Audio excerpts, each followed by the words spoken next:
You may have heard us say, you don't really do the work because it's not painful enough to you not to.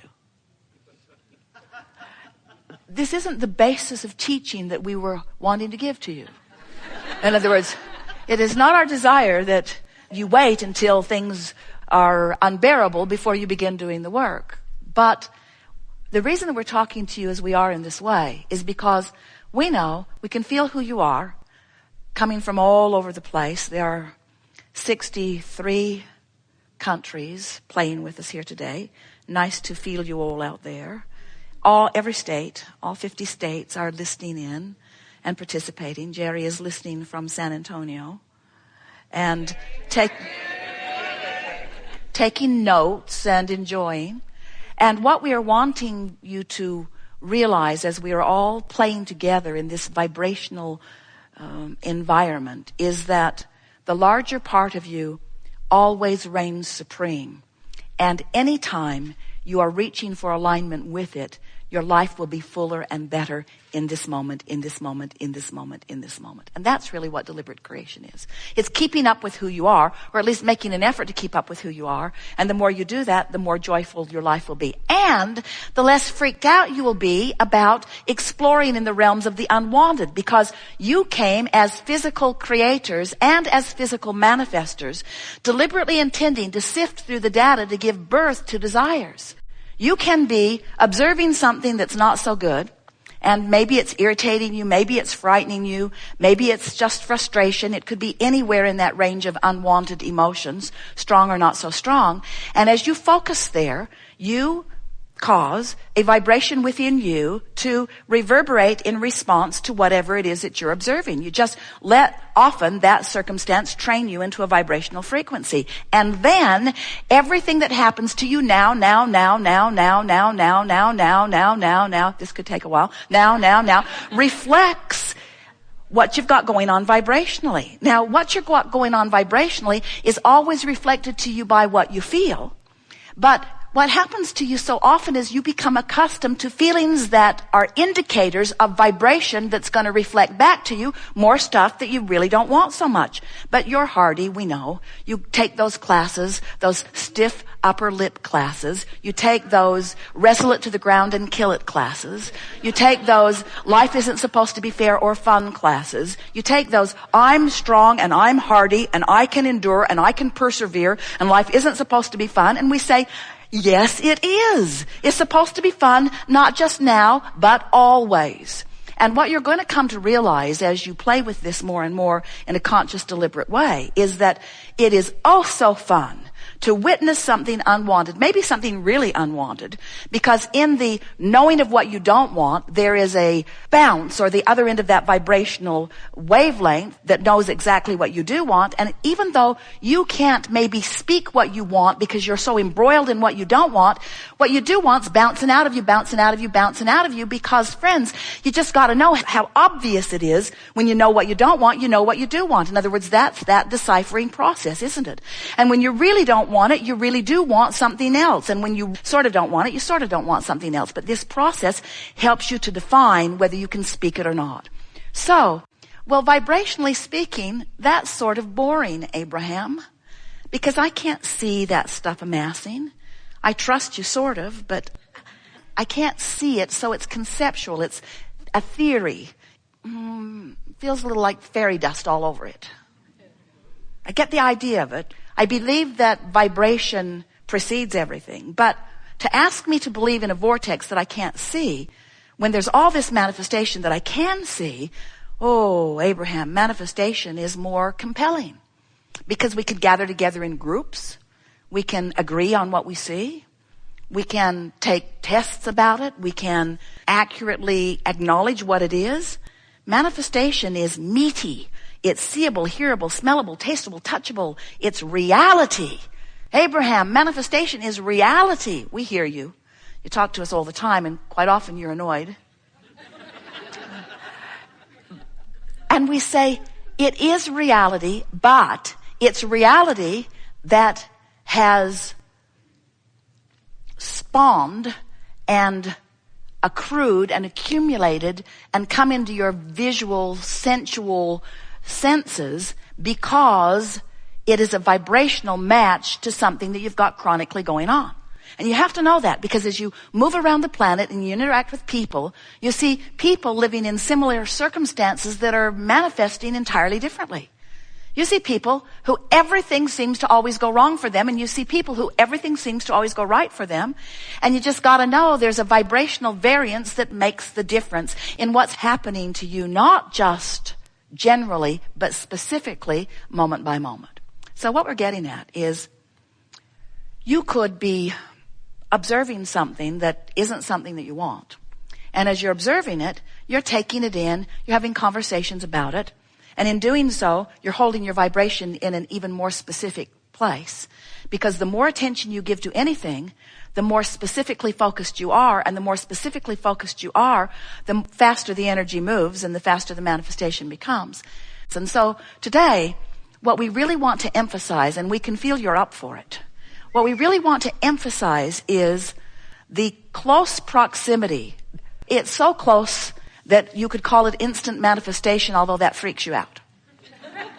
The close proximity between the alignment that you achieve deliberately with your vortex and the manifestations that follow, or the not closeness with your vortex that you achieve and the manifestations that follow. We want to show you how whatever it is you're feeling is causing the manifestations to unfold. Now, sometimes you don't believe that because it feels like, oh, there's already people out there. There are already situations that have been created. I cannot create in the experience of another.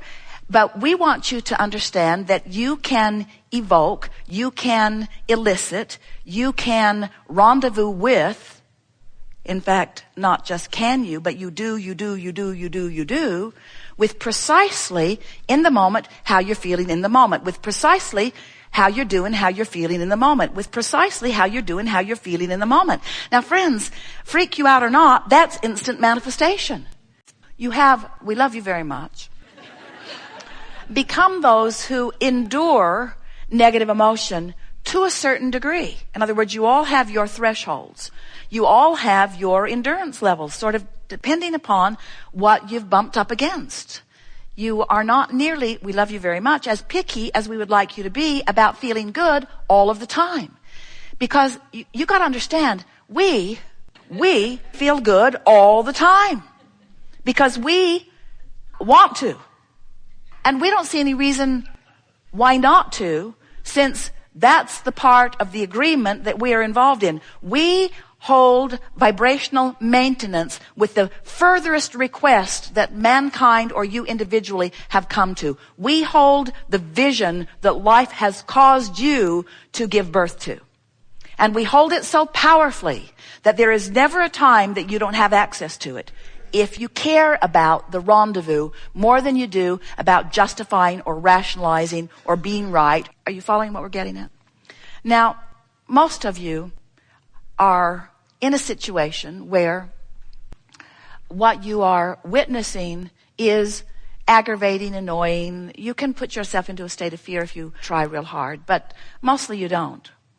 This defining, this preferring, this giving birth to new intentions. It's the evolution of all species. It's the evolution of the cellular species. It's the evolution of the human species. It's the evolution of everything. Is this energy or vibration that bounces from someone, whether you're a one-celled organism or whether you're a full-fledged genius human, focusing and identifying, whether consciously or whether vibrationally, identifying what it is you prefer. Evolution, expanding, becoming. But most humans are really slow on the trigger to go along with what they have birthed. Your inner being isn't.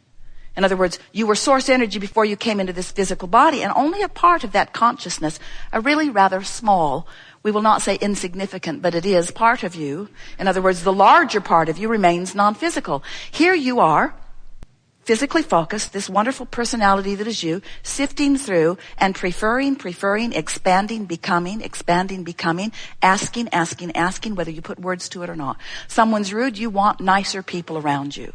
If you're sick, you want to be well. If you're really sick, you really want to be well. If you don't have enough money, you want money. All day, every day, bounce.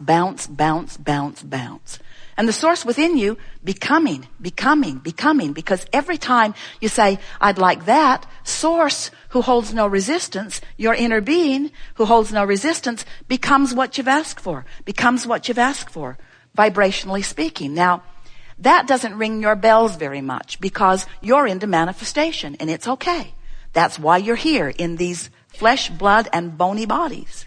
You have come for manifestations. You've come to this leading edge because, to line up and manifest, it just doesn't get any better than that. This is not catching up time. This is leading edge time. You're not here to prove worthiness through your manifesting. You're here to prove creation through your manifesting. In other words, you're here to create through manifestation. If you find yourself, and Jerry and Esther have heard themselves saying this a little bit in the last months, now what? In other words, now what? What is life going to solicit from us now? Now what? Because dreams that we've held for a very long time are now manifested. Now what?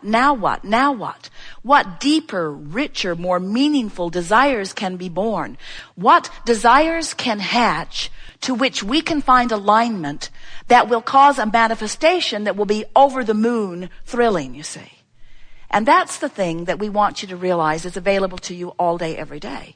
You are expansive, deliberate, genius creators.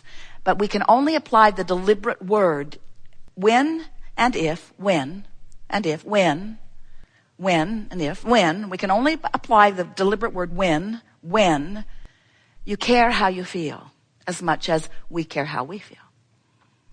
Occasionally over the years, Esther has said, Abraham, I'm not in a good place, and I now understand that this negative emotion that I'm feeling means that I have caused a vibrational resistance, separation is too strong a word, between where you are and where I am. So if you were any kind of a friend or inner being or angel or God force, if you were half what you are cracked up to be, you would come over here where I am and hold my hand until I feel better.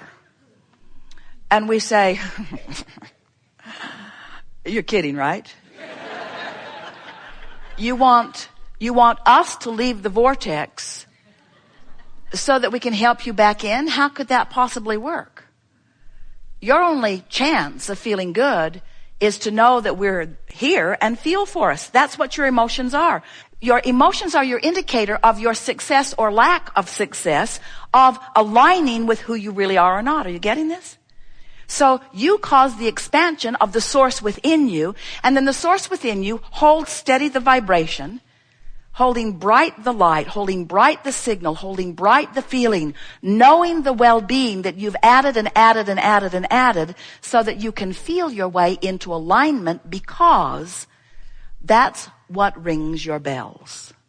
So, as you stand in your physical body and you're aware of the buffet that's before you, some things you can look right at and know you prefer them, and some things you can look at and know that you would like it to be better. And have you noticed that if you let yourself believe in your own or global or mass consciousness, personal or bigger expansion, that you cannot stop for a moment thinking of what would be better?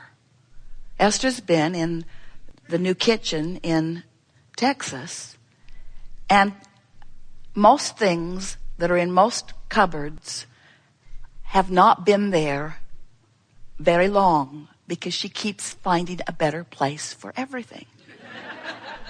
Anyone who's trying to find something that was there yesterday is in trouble, because today it's in a new and improved place for a while. In other words, she'll find the place that works perfectly in time, but it's very funny to her that there are so many places for improvement no matter how good something is. You never run out of the desire to expand because you are eternal beings. So this expansion is contained, and that's not an accurate word because it's fluid and flowing, but it is held. That's not really the right word either because it's fluid and flowing, but it